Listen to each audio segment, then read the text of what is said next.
We're coming to you live from our Auckland Park studios. This is Prime News on SABC 3. Here are the top stories making headlines. All eyes will be on the Madlanga Commission of Inquiry when its public hearings start tomorrow. There are people who are using the public transport, especially the kids that are using public transport. We don't know how are they going to do tomorrow. Taxi organization Codeta says it's considering taking legal action to prevent the closure of several taxi routes in Cape Town from tomorrow.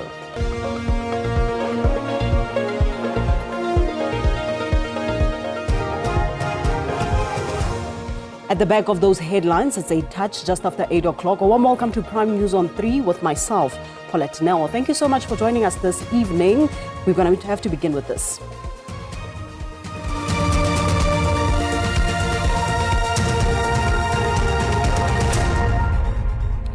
All eyes will be on KwaZulu-Natal Police Commissioner Lieutenant General Mkhwanazi as the first witness in the Madlanga Commission of Inquiry.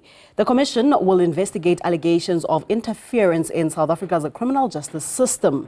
During a media conference in July, Mkhwanazi made damning allegations that politicians and some senior police officials had links to criminal syndicates.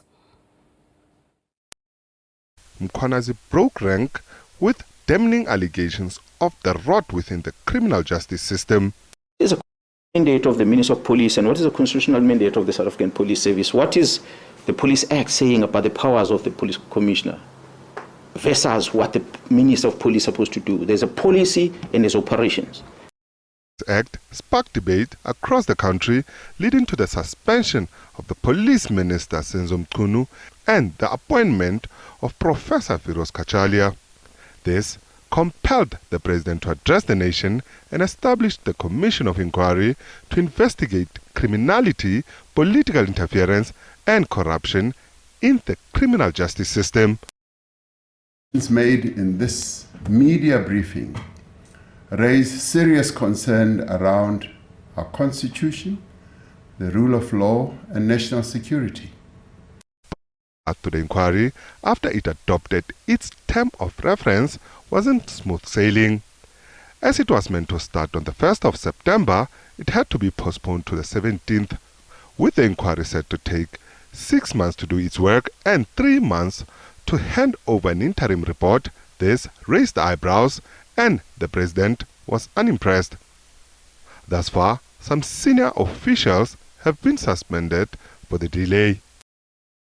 Systems go for this Wednesday, and amongst its powers, the Commission can summon witnesses, conduct search and seizure operation subject to the applicable law, and to refer matters for immediate criminal investigation and decision on prosecution. Required to get classified information declassified. We don't have the power to declassify it ourselves. Thus far, we haven't had any difficulties from the relevant authorities in getting declassification of information.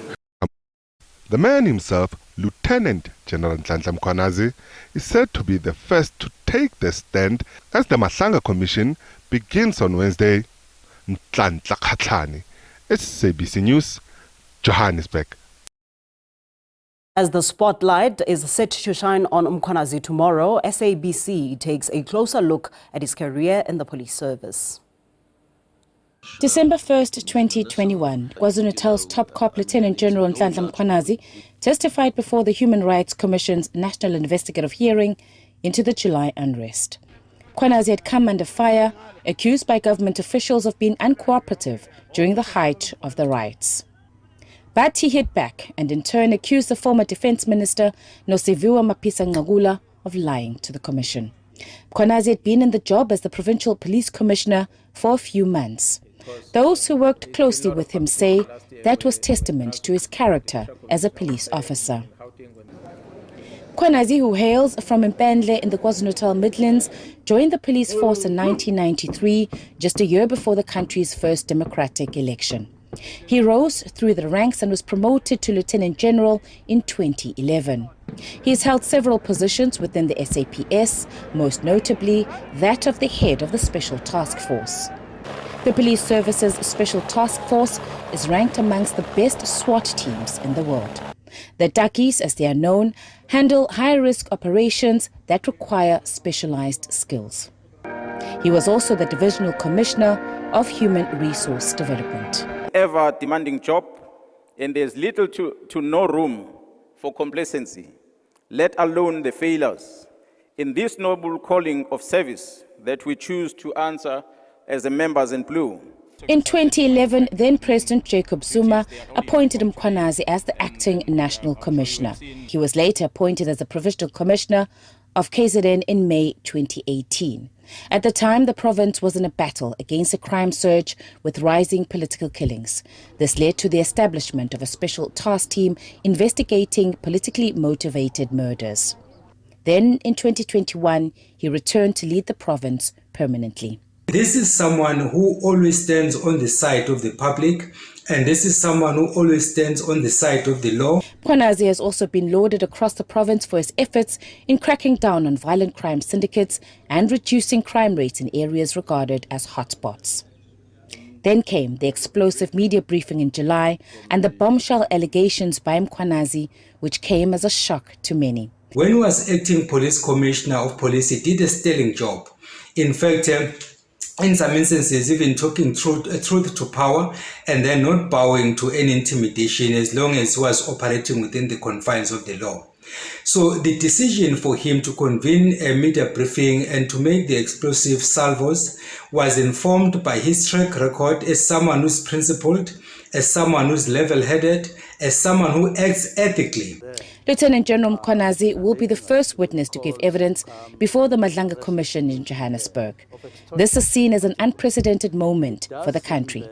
But for those who know the man behind the badge, say this will be Mkhwanazi standing for what he believes in, the truth. I am Mhlongo, SABC News, Durban. To this now, ANC President Cyril Ramaphosa's comparison of DA-led municipalities versus ANC-led municipalities has caused quite a stir amongst the ANC members. However, some in the party have sought to explain what the president meant.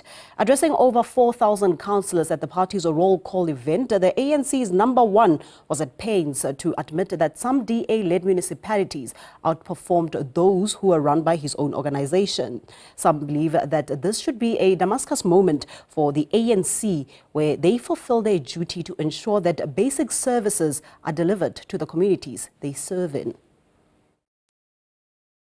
Those municipalities that do best are not ANC-controlled municipalities. And I can name it here because there's nothing wrong with competition. They are often DA-controlled municipalities. We need to ask ourselves, what is it that they are doing that is better than what we are doing? It's this comment that has sparked debate among some ANC councillors and those within the ANC. However, one ANC NEC member says there was nothing untoward about the president's remarks, adding that this statement should not be used for politicking. There is nothing sinister when you learn from those who have perfected some area of how they prosecute their responsibility with regards to local government. SALGA is designed to do exactly that. So within that framework, we go and learn from each other and unlearn from each other. ANC councillors must not be worked up over the comments and instead step up to the occasion and do the right thing. Important that ANC people move away from herd mentality and also ensure that yes, we can learn from DA-run municipalities. Yes, we can ensure that our councils are professional. Whether we like it or not, such reports are there and they put the Democratic Alliance in a much better light. Meanwhile, the party says it will report back in 3 months about the progress of its war plan to fix local government. Natasha Piri, SABC News, Johannesburg.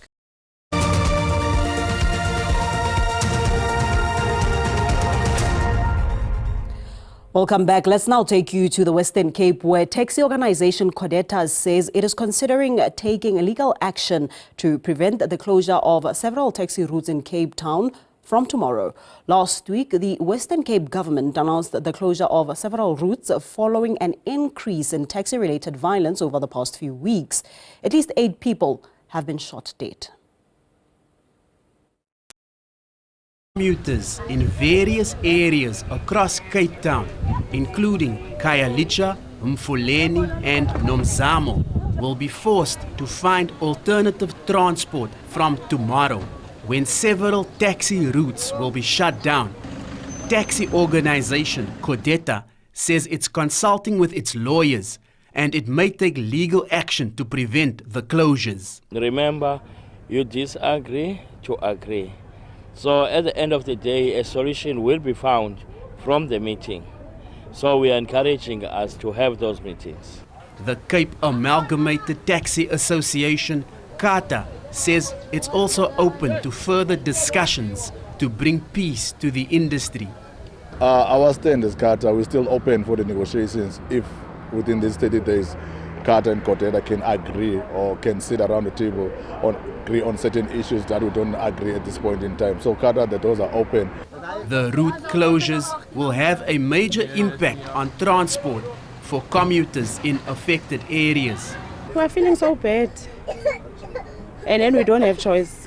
We are using taxis most. So when the taxi is not running, so we are going to walk.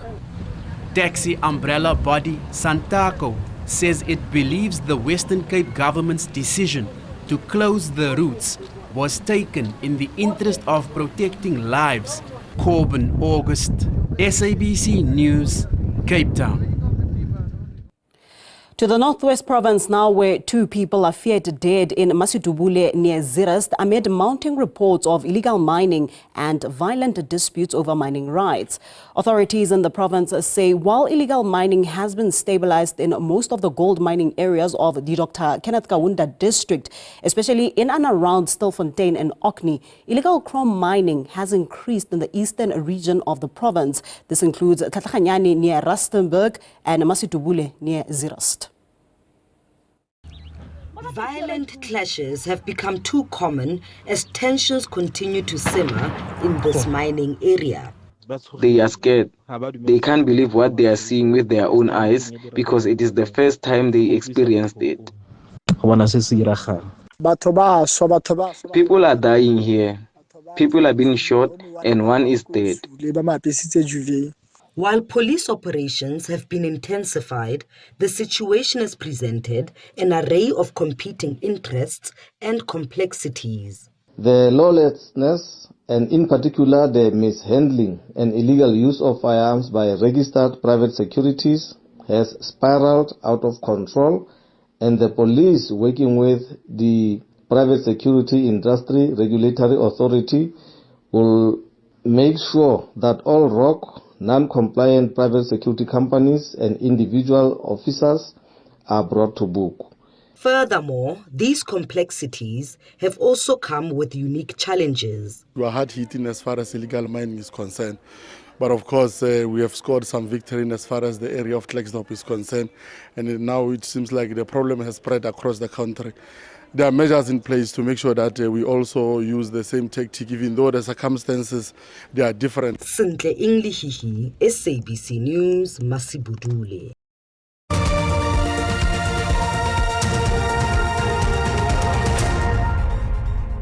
Thank you for sticking with us. Let's now continue. Malawians have gone out to vote in the heavily contested elections.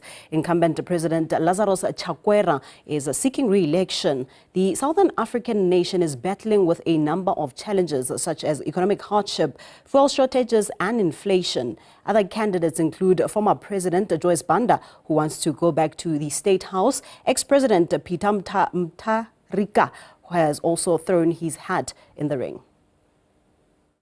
Incumbent President Lazarus Chakwera is voted in his hometown in Malembo, in the east of Malawi's capital, Lilongwe.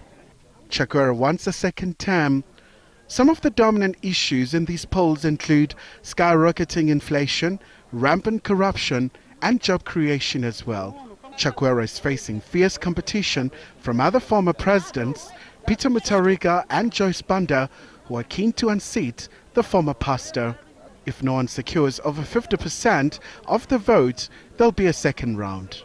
Voting is going on smoothly, except that in some polling stations that started late, Numbers are still huge. We've also witnessed the polling station where the president voted. The polling station was packed with thousands of people coming in numbers to vote. We are here to observe the elections. What we have seen so far, everyone is making comparisons to the previous, which is a good thing to do. However, we are looking at the current as to whether the systems that need to be put in place, the institutional processes that need to be put in place that will protect the voter who came here to vote, who came here to choose which leaders they want. So far, where we've been, it's been very peaceful, it's been very calm, and we've not been experiencing people complaining about the process of voting. SADC has called on all political leaders and supporters to respect the will of the people. Khalihle Khumalo, SABC News, Johannesburg. Time now to see what the weather has in store for us. Don't change that dial.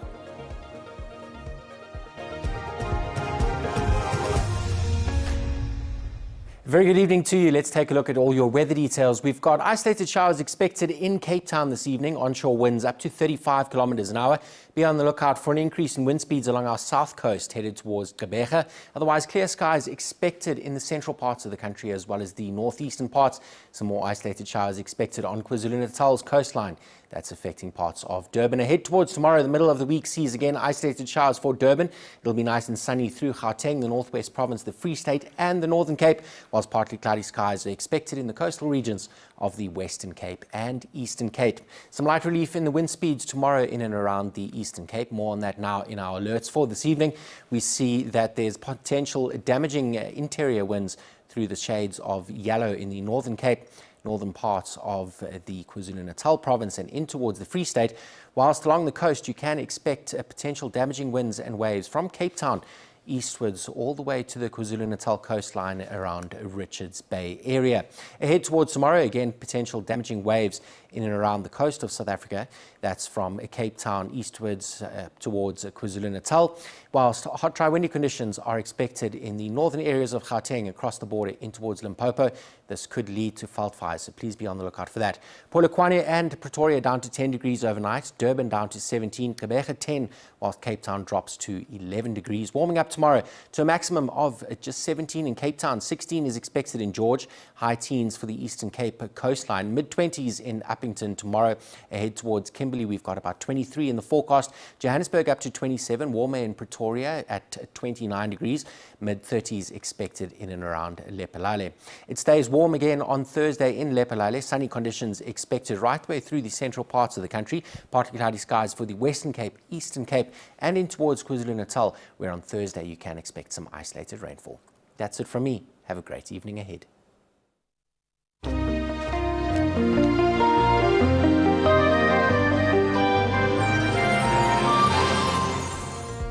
We're going to have to park it here for tonight. Much gratitude for joining us. Let's meet again next time. For now, good night. God bless. Pula.